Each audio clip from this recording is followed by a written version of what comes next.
रात के 3 बजे मधु का बेटा एकदम चुपचाप अपनी उंगली से जमीन पर कुछ लिखता है।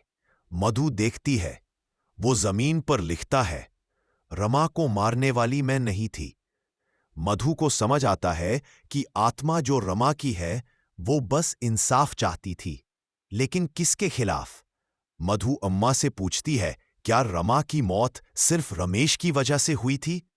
अम्मा धीरे बोलती है, नहीं, उस रात रमेश ने उसे मारा जरूर, लेकिन आग आग तो किसी और ने लगाई थी, तुम्हारी पड़ोसन शांता ने। शांता जो रमा से जलती थी।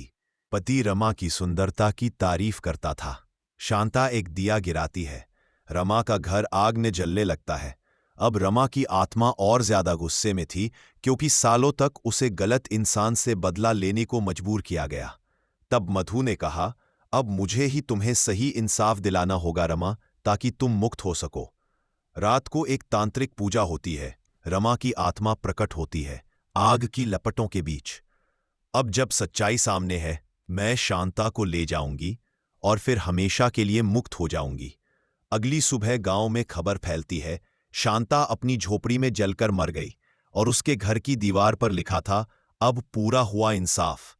मधु का बेटा अब ठीक है, मुस्कुरा रहा है। घर की हवा में अब शांति है, कोई डर नहीं, कोई परछाई नहीं। मधु अंतिम पूजा करती है, हे रमा, अब तुझे शांति मिले। मधु अपने बच्चों को लेकर काम पर निकलती है, लेकिन रास्ते में एक छोटी सी बच्ची मधु को देख मुस्कुराती है। उसके माथे पर वही लाल बिंदी चमकती है जो कभी रमा लगाती थी। कुछ आत्माएं कभी खत्म नहीं होती, वो बस एक नई कहानी के इंतजार में होती हैं। मधु और उसका श्रापित बेटा अब हुआ पूरा, लेकिन रमा की कहानी कभी नहीं मिटेगी।